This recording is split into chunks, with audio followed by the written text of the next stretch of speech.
Hello folks, welcome to my channel Java Demystified by SSR. Here comes Java top interview questions and answers part 1. In this video, I am going to provide brief description of all the 30 top interview questions and answers. As you know, I have already made videos on each and every of these 30 questions. So this video provides a quick wrap of all these 30 questions and answers in a quick fashion, and it helps you people to quickly go through and have an idea about the kind of questions which have been asked in interview rooms or through a telephonic interview, and in less time you can actually get the idea of these questions and answers. Let's dive into these questions quickly. So I'm going to provide 2-3 sentence answers for each and every question. The first question is, why main method is public static void main in Java? The concentration is here on public and static. So public static, both are modifiers. Public is a visibility modifier and static is a non-visibility modifier. Main actually forms the starting point of Java application. Main is called by Java virtual machine as part of the interpretation. So main method is part of some class, and JVM is actually a some part of our system. JVM has to call this main method. So in order to identify this main method, or in order to access this main method from outside of the package, then this main has to be made public. Otherwise, JVM cannot access it, because this main may be in a class of some package and your JVM is somewhere else. In Java, we have a rule actually. In order to call a class or a method of some other package, that should be made public, then only it is visible outside. So public is a visibility modifier. If you make main public, then it can be accessed by JVM from outside of the package. So that's why the main method must be made public. And main should also be static, because static methods can be called directly with the class name. No separate object is required for the static methods. Since JVM is supposed to call the main method, it actually can call directly this main method with the name of the class that is nothing but the main class, so that our program execution starts. So that's why main is public static. Let's now move to the question number 2. What is system.out.println in Java? So how to understand system.out.println in Java? So what is system, what is out, what is println? To simply put up, system is a class in java.lang package. Out is a static member defined in this particular system class. And the type of out is a print stream. And print stream is a class of java.io package. And println is a method which is available in print stream class. So out is a static member. That's why it can be called directly with its class name. Since out is static member and which is defined in this particular system class, so you can say system.out, right? And this out actually of type print stream, and print stream has a method called println, and we can actually make up a system.out.println such that anything can be pushed to the console output devices. So in order to understand the system.out.println, let's understand with this particular example statement, that is test.name.length. For example, we have a class test. In that, a static string called name is declared, And static string, so string is actually a class, so name is string, and string has a method called length. So if at all I want to find the length of that particular name, which is a string and which is static, I can say test.name, because name is static and it is actually defined in test class, so test.name. And then I want to find the length, so I can say a length method. In the similar fashion, we can actually say system.out.println, since out is actually a static member. Let's now move to third question. What is string array args in main method of Java? So if you observe the main method, it is a public static void main string array args. So args is actually a name of this particular string array. Args is a variable, it can be of any name. And string array args. So string is a class which is defined in java.lang package. Args is name of the parameter. Since string is an array, args is a string array, it can actually hold some string values which are passed from the command line. That means whenever we are making our application, or whenever we are starting our application, we are executing our Java application or a program, it starts at the main. So while invoking the main method, we can actually pass certain arguments from the command line. All those arguments will now reside in this particular string array. You can actually pass all type of data. It can be integers, floats, booleans, whatever it may be. Because they are going to reside in this string array, they will be in the form of a string. So that's why there are certain parser methods which help you actually to parse into a specific type. Okay. So the purpose of a string array is to hold the values of the parameters which are passed from the command line at the time of invoking the main method. Okay. So let's now move to the question number 4. What are command line arguments in Java? So this has connection with the previous question. So we have a string array which actually is to hold the values which are passed from the command line. So any value or any values which are passed from the command line are called command line arguments, which are going to stay in this particular string array. So as I told you earlier, so all these values which are passed will be storing in string array, so they will be of type called string. So we need to have some parser methods to parse into specific type. As an example, I can say java space my class name, and then some parameters, some 10 space 20. So 10 and 20 are integer values which I am passing to my main method, which are going to stay in this particular string array, and they will be in the form of strings. So now we require parseInt method to convert back those string represented integers to integers. Okay, so when we are using command line arguments, we should be cautious of one exception, that is called java.lang.array index out of bounds exception. This will occur whenever you are passing some values, okay, which are fewer than the things which you are accessing. For example, so you are saying args of 1, but you have passed only one value through command line. So that means args of 0 is available, args of 1 is not available. Then we are going to get this java.lang.array index out of bounds exception. So question number 5. So what are JVM runtime memories in Java? What are the runtime memories in Java? So during the program execution, how JVM allocates the things in the main memory. So those memories are actually called Java runtime memories. And there are 5 runtime memories used by JVM during the program execution.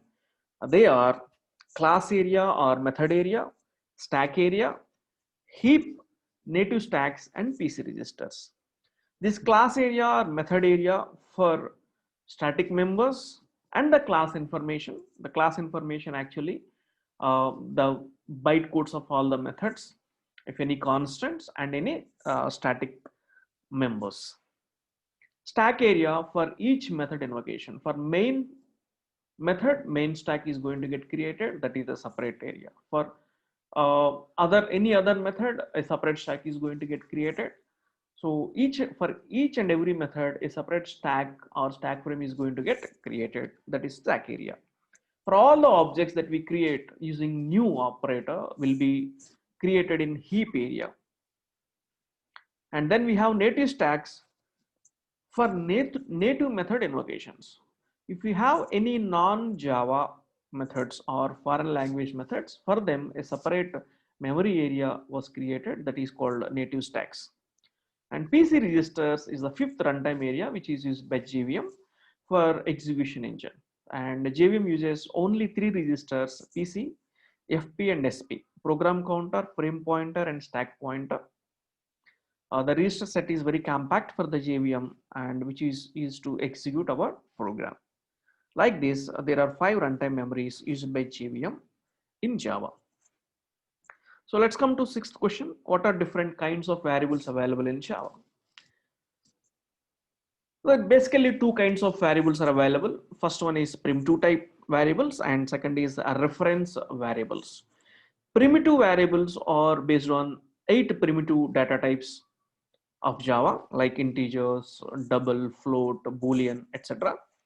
Reference variables are class type. For example, string name. So name is a variable of type string. So string actually is a class. Java.lang.string, it's a fully qualified name. So any variable of type class is a reference type. We can actually have a class defined like person or a book, a student. So book B1, student S1. These are all going to be reference types. Based on the declaration, the variables are 3 kinds in Java. The variables which are declared in a class with the static keyword are called static or class variables, which are going to get allocated in class area. The variables which are declared in class without a static keyword are called instance or object variables, which are non-static, which are going to allocated in heap area. The third type is local variables which are declared inside a method or a constructor or a block. So whose lifetime is contained within that particular method, constructor, or a block. So like this, basically there are 2 kinds of variables and based on the declaration we have 3 kinds of variables. They are static, instance, and local variables. Let's come to the question number 7. So what are primitive data types in Java? In Java, we have 8 data types. There are 8 primitive data types. There are 4 integer types: byte, short, int, and long. 2 floating point types: float, double, char, and boolean. So because we have 4 integer types, the default type is going to be integer, and 2 floating types, the default type is going to be double. And of course, char and boolean are having no default types because they are single. So char is just a character and boolean which is having false and true and false as the values. So corresponding to 8 primitive types, we have their wrapper classes also. As an example, for integer, we have an integer wrapper class. For char, we have a character. And of course, we have a wrapper class for void as well. Okay, so there are 9 wrapper classes, 8 wrapper classes for 8 primitive types and 1 for void. So let's go to question number 8. What is static modifier in Java? Of course, we have seen this in the first question. So static is a modifier. Out of the 12 modifiers, static is one modifier and which can be applicable to variables, methods, blocks, and nested classes. So we have static variables, also called class variables, which are declared inside a class, and of course they are going to allocate it in the class area. We have static methods. We can invoke them directly with the class name. Even class variables also can be invoked directly with the class name. No object is required. So we have static blocks also available, and static blocks are executed before the main. because statics are allocated as part of the class area during the class loading. That happens first and later comes the interpretation. And we have static nested classes as well. So in Java, we can define a class inside other class. We have static nested classes as well. Okay, and we have constants in Java which are actually prefixed with the final keyword. So for example, I can say final double pi equal to 3.14. Okay, implicitly all the constants will be a static final variables. Let's now move to question number 9. So how to create an object in Java and what is new operator? Okay, so in order to create an object in Java, we require a new keyword, and a new keyword is always followed with the constructor. As an example, new class name, new student, new book. So this is the syntax for creating an object, or syntax for instantiating an object. And once an object is created with the new keyword, it is going to get allocated in the heap area. So whenever new class name, so new class name followed by parenthesis, that is actually a constructor. New constructor, this constructor constructs the object for this particular class, and the values are get constructed in the heap area. And at the end of this construction of the object, a reference value is returned back. So that is the hash code value. So that hash code value actually helps us to go back again to the object that is stored in the heap area. As an example, book B1 equals to new book. So new book is actually the process of instantiation. Book is the constructor which constructs the book object and returns a reference, and that reference we are catching actually using B1, which is of type book, or it can be of any of its parent. So let's now move to the question number 10. What are constructors in Java? The constructors are special methods in Java. They are special because their name is same as the class name, and the purpose of the constructor is to construct the instance members of a class. It only constructs the instance members, not the static members, and it constructs in the heap area. And the constructor is written without any return type. For example, I have a class student, then my constructor is public space student. There is no return type, but a constructor will return something after construction. So that means it returns a reference after construction of the object. Even though it has no return type, it returns a reference after the construction of that particular object. And there are no destructors in Java. This destruction part is automatically taken care. So that is called automatic garbage collection in Java. Let's now move to the question number 11. What is this keyword in Java? So this actually a keyword which refers to the current object. This refers to the current object. Okay, so whenever we have the instance members and the local members of the same type in the sense local members and the instance members are of same name, then this keyword will help, and it says that a particular member actually belongs to the current object. That's not actually the local variable, and it says that this particular member belongs to this particular object. Okay, this way this actually helps. And there is this constructor as well, this followed by the parenthesis. This is called this constructor, and it refers to the current class constructor. To invoke the current class constructor, this constructor is used, and this can be passed as an argument to a constructor and as well as a method, and this can be used to return an object. So that means with the return statement I can use this. So return space this, and this does not exist in the static context because it refers to current object. The question number 12, how to prove this in Java with a program? Proving this, how to prove this? So this refers to the current class object, right? So how to prove that? So in order to prove, what we need to do is we have to print the current object and we have to print this. So how to do that actually? Okay, so let's have a method defined in a class and create an object of that particular class. Print the object directly, so it will provide the hash code value. And in the method of that particular class, just print this. Just print out.println of this. So if the values of this as well as the current object are same, then we can say that this is proved.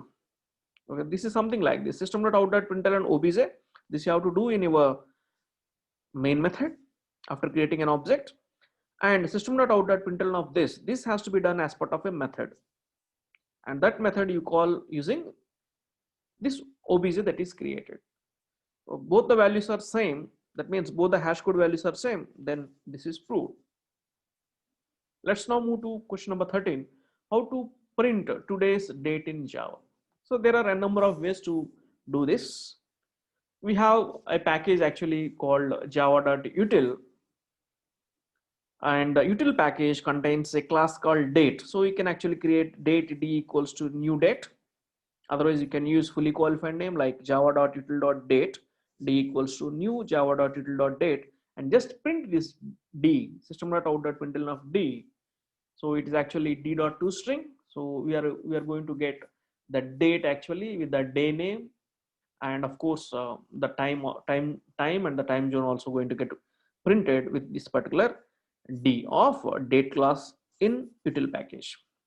Of course we can actually get the current date using a local date class as well. So this local date class is defined in java.time package, and you can just say local date some date or d equals to local date dot now. So it is going to give you the current date, that's it. So it will just give you what is year, what is the month, and what is the date, that's it. Whereas java.util.date will give you so many other details, including the day name, a time, current time, and the zone as well.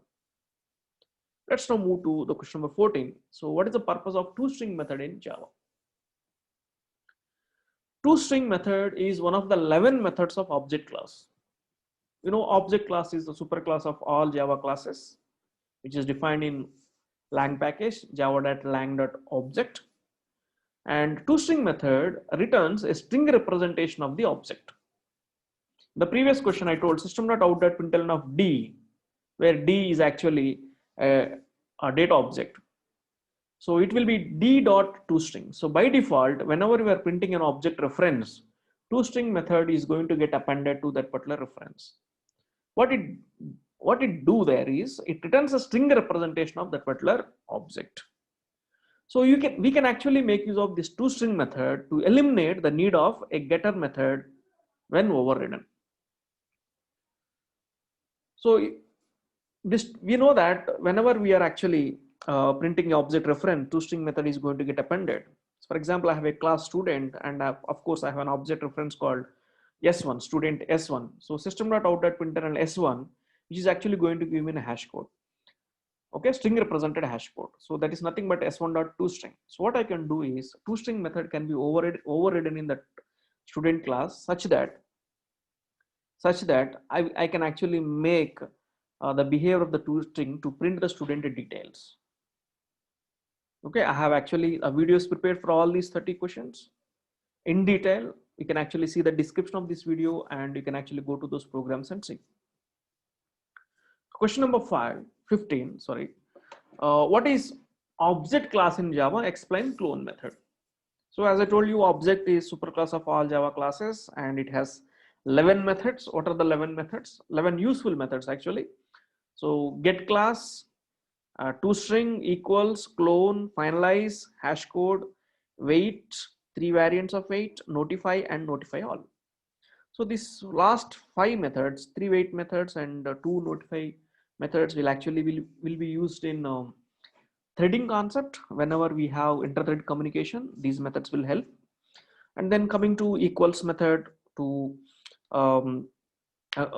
check whether the objects are equal or not. Finalize method is used in garbage collection. ToString method will give us the string representation, and then get class method actually gives us the loaded class representation, and hash code will give us the hash code value. And let's now discuss the clone method. So clone method is used to create a copy of an object. We have an object, let's say student S1 equal to new student, and we can actually say a student S2 equal to S1 dot clone. So we can actually create a copy of an object, but the class where we are actually cloning the object must implement a clonable interface. My student object I'm cloning, so my student class must implement a clonable interface, and this clonable interface is a marker interface. That means the interface has no methods. But there are some interfaces, these are marker interfaces like serializable and clonable. There are no methods available in those interfaces, they are just marker methods, tagged interfaces. So these interfaces will tell something about the compiler, and compiler understands actually, and JVM understands. Okay, so whenever clone method is used, the class must implement a clonable interface. Then comes the questions on object-oriented programming. So one of the most frequently asked questions in Java interviews, object-oriented programming and related questions. Let's see the 16th question. What is OOP? Explain OOPS concepts in Java. So OOP is an object-oriented programming, which is actually a paradigm. So a paradigm is a way of programming. So we have POP, procedure-oriented programming, then OP, object-oriented programming, and similar to we have several programming paradigms. And this OOP is based on object model, and which comprises of class and object. And we can understand object-oriented programming like this. It's a programming methodology to organize complex problems with the help of object-oriented principles such as inheritance, polymorphism, abstraction, and encapsulation.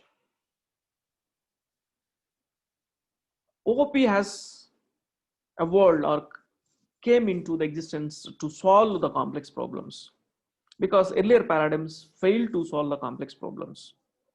And OOP employs bottom-up approach, and in OOP focus is on data rather than the algorithms. And in OOP data is controlled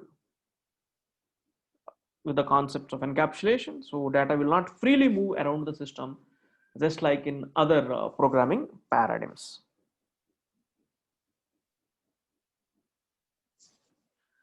So let's see 17th question. What is class and object in Java?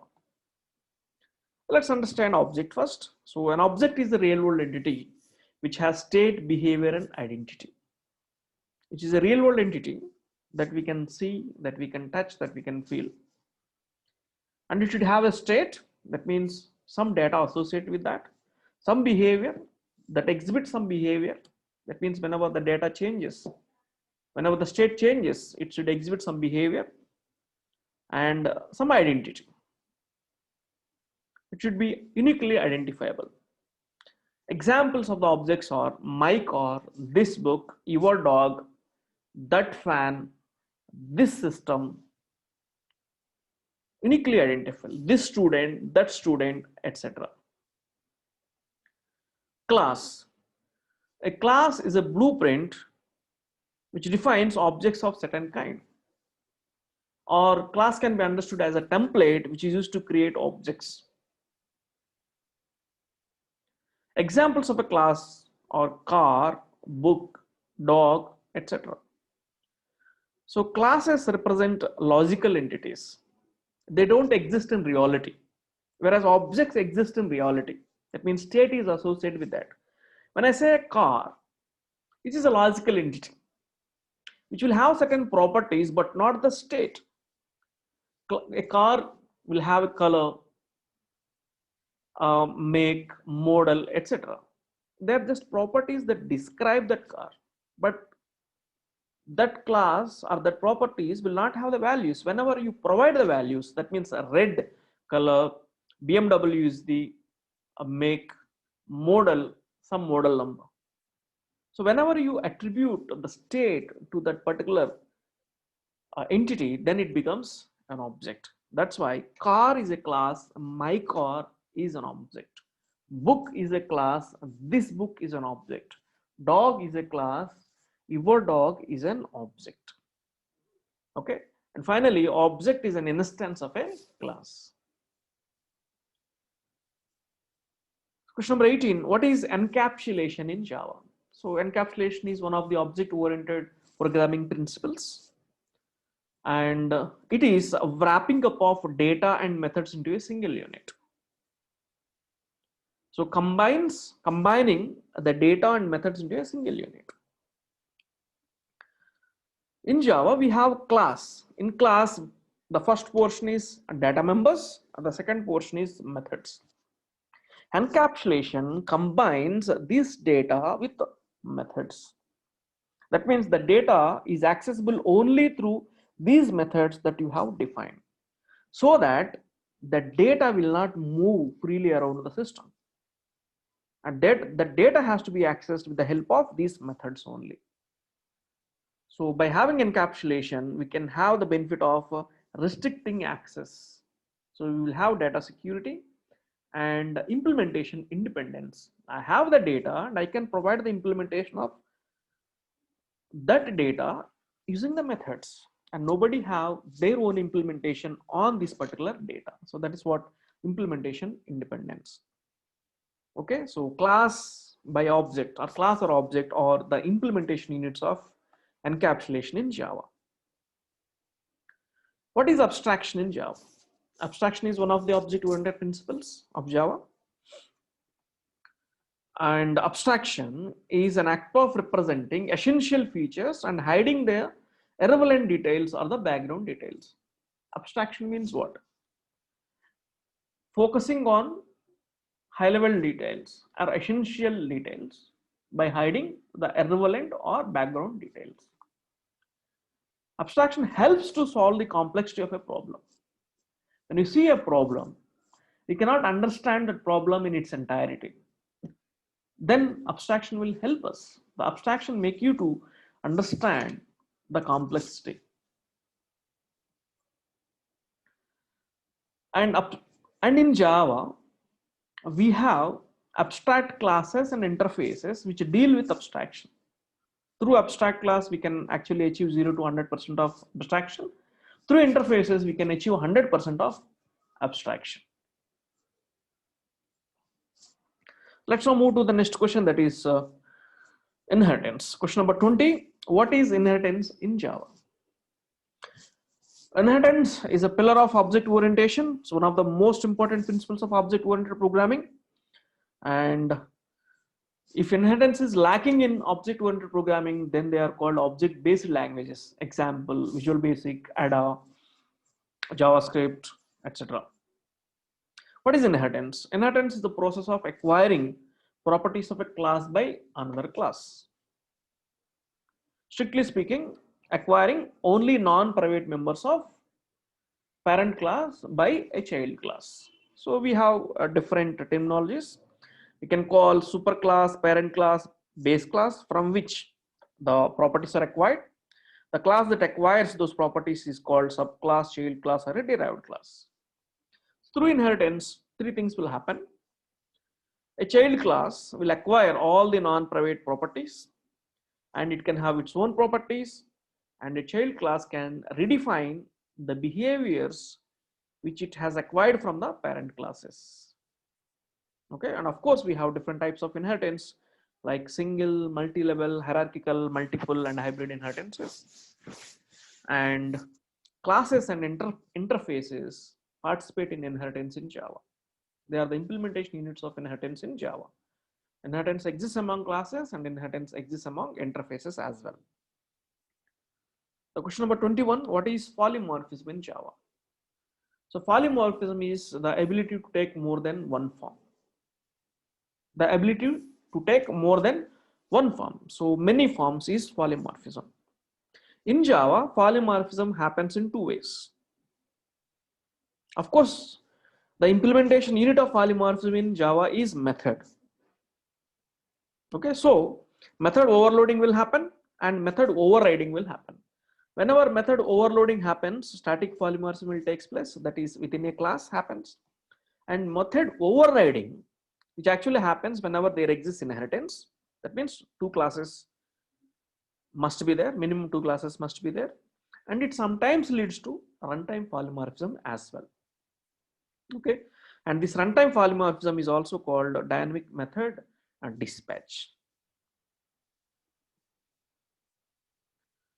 So let's move to the question number 22. What is overriding in Java? Explain overloading. So let's understand the polymorphic features in Java. So overriding, as I told, will happen whenever there exists inheritance. So minimum 2 classes must be there and they should participate in inheritance. That means a class extends other class. Overriding allows a subclass to redefine the behaviors of its parent class method. The parent class method is defined, and through inheritance a subclass gets it, a child class gets it. But the child class wants to redefine the behavior of that particular method because it does not like that particular behavior. It wants to change it. Okay, so redefining the behavior of a method which is obtained from the parent class is called overriding. We have an annotation called @override, which helps actually to eliminate some errors. The compiler knows that you are going to override a particular method, and it helps if you are actually by mistake doing some spelling changes. Overriding sometimes leads to runtime polymorphism. So that will happen actually whenever this overridden method actually called by parent reference, called through a parent reference. And as I told, overriding occurs in the combination of inheritance and polymorphism. What is dynamic method dispatch in Java? Explain runtime polymorphism. So both dynamic method dispatch or runtime polymorphism both are same, and this will happen whenever you have a overridden method, and this overridden method is called through a parent reference. Let's understand. In Java, parent classes can refer to child class objects. So parents can refer to child class object. So object class can refer to any of the Java classes because object class is a superclass of all Java classes. And when this runtime polymorphism or dynamic method dispatch will happen? When an overridden method is called through a parent reference. A overridden method is called through a parent reference, dynamic method dispatch will take place. During this process, the determination of which method has to be called is resolved by object being referred, rather the type of the reference variable. Because there is an overridden method, that means what? A method exists in the parent class and two methods exist in the child class, because one method through inheritance, other method actually overridden method, right? So which method has to be called? That is determined by JVM. So that is determined at the runtime by JVM. JVM participates at the runtime only, right? So compiler could not able to resolve a particular method. It could not able to bind the method. So it leaves for JVM to bind actually. So now JVM determines which method has to be called by just seeing the object being referred by the reference variable. Okay, not the type of the reference variable. The type of the reference variable may be any parent class, it may be object class or any parent, but object referred is what? If object referred is child class, then the child specific version of that method has to be called. So this will happen in dynamic method dispatch. Okay, so this is also called runtime polymorphism. Then question number 24, what is super keyword in Java? Just like this keyword, also we have a super keyword. Super is used to refer immediate parent class variables, methods and constructors. Super keyword is there in Java, which is used to refer to immediate parent class variables, methods and constructors. So if it is referring to variables, it should be super dot that particular variable name, super dot that method name, and super followed by parenthesis, that is super constructor. It can have arguments as well, or parameterized constructor as well. So super is of more use because constructors will not be inherited. In Java, constructors will not be inherited, but you need to access those constructors of your parent class. So then actually super constructor will help to access immediate parent class constructors. That is the most useful feature available in Java through super. Because constructors are not inherited, but you need to access, before constructing the child object, you need to construct the parent object. So in order to do that, we require a super constructor. And the super constructor must be the first statement if used. Just like this constructor must be the first statement, super constructor also must be the first statement if used. So let's come to the question number 25. What is abstract class in Java? Any class that is prefixed with abstract keyword is an abstract class. Class student, and before class, if I say abstract, abstract is actually a modifier. It's a keyword. So then it is an abstract class. Generally, a class with at least one abstract method must be declared as an abstract class.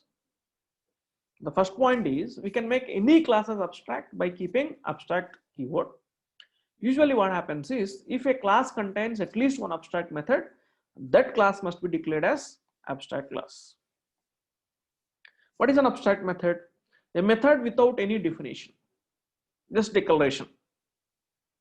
Just like this void method, it has no definition, so there is no braces, there is no block, so just we are actually closing with the semicolon. So void method, so there is just a declaration, no definition, that's why it must be abstract. Okay, so abstract method just specifies some functionality. Okay, but what is, how that functionality has to be achieved, how that functionality will be implemented, that has to be taken care by somebody else. It's just a declaration. So abstract classes cannot be instantiated.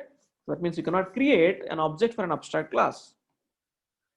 So what should happen? So an abstract class has to be extended by another class, and all the abstract methods of that class has to be implemented by this class. Okay, so an abstract class can have abstract methods and concrete methods. Concrete methods are the methods which have definitions. So through abstract class, we can achieve 0 to 100% of abstraction. If we have all concrete methods, still that class is abstract, zero abstraction. You can have an abstract class with the 2 abstract methods and 2 concrete methods, 50% of abstraction. An abstract class with all abstract methods, then 100% of abstraction.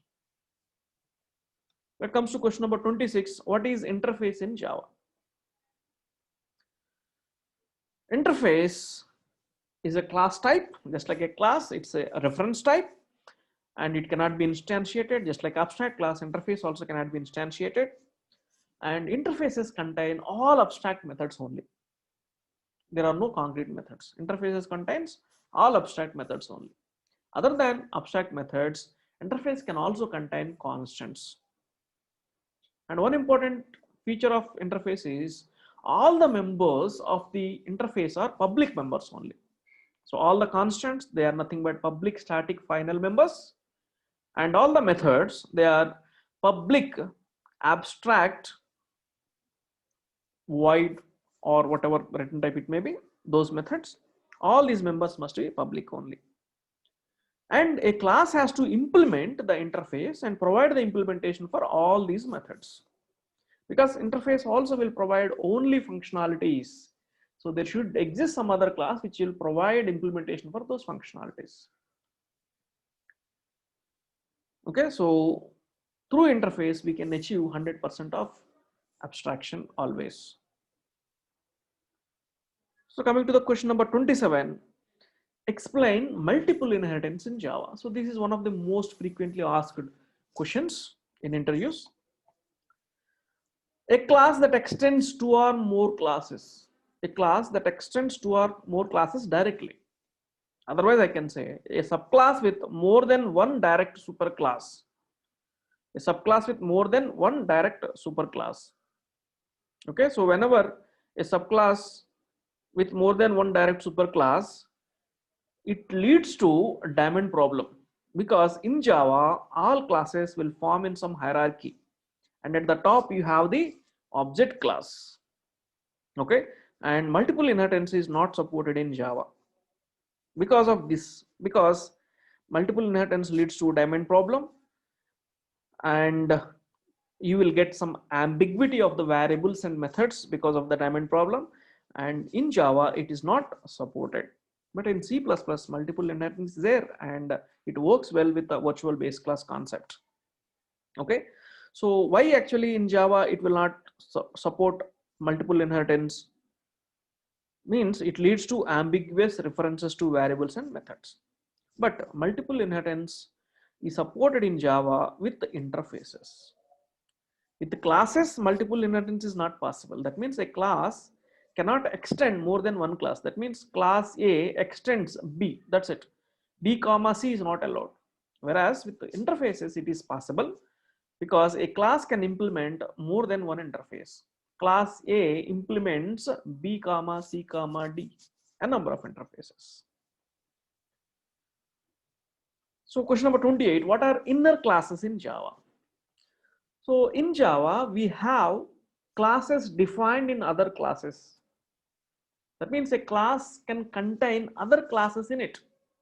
Usually a class contains data members, methods, constructors, blocks, but it can also contain some other classes as well. A class defined in another class is actually nested class, right? Classes defined inside other classes are called nested classes, and non-static nested classes are called inner classes. The class which is defined inside other class and which is non-static, then this is inner class. Okay, the objects of inner classes exist inside the objects of outer classes, because a class contains other class, so the object of the inner class exists within the object of the outer class. So these inner classes can be member classes. Just like a member, a class can be defined. The inner classes can be defined inside a method. They are called local classes, and the class has a name. And the inner classes can be defined inside a method, but it has no name. So that is actually called anonymous inner class. Let's now see what are anonymous inner classes in Java. As we have discussed, anonymous inner class is inner class which is defined inside a method which has no name. So anonymous classes are local classes, they are nameless. Anonymous inner classes combines the process of instantiation and class definition. Because it has no name, it will be instantiated straight away, and it has the definition. Okay, and what is the purpose of anonymous inner classes? The anonymous classes are used to implement abstract methods of interfaces and abstract classes. We know abstract class has some abstract methods, interfaces has some interfaces has all the methods which are abstract only. So to implement those methods, we can actually make use of anonymous inner classes. An anonymous inner class will get created as part of a method which will implement those methods, and an object of this class can be created. Okay, and anonymous classes can also be used to override the methods of a class. And anonymous classes will implicitly use the concept of inheritance.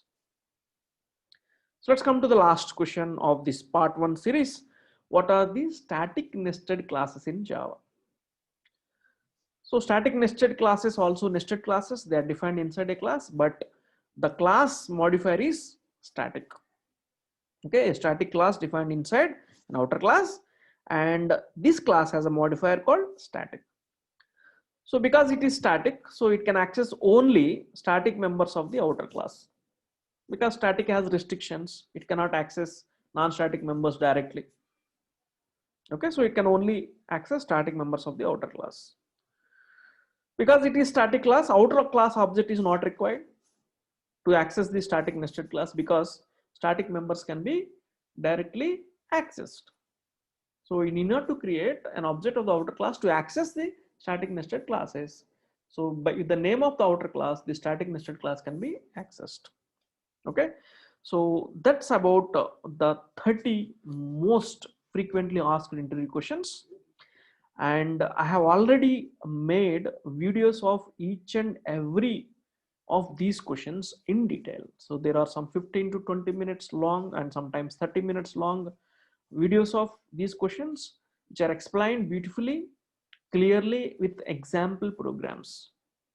And this video has been made to quickly go through these questions in a quick time before your interview, or which is actually closed room interview, otherwise a telephonic interview.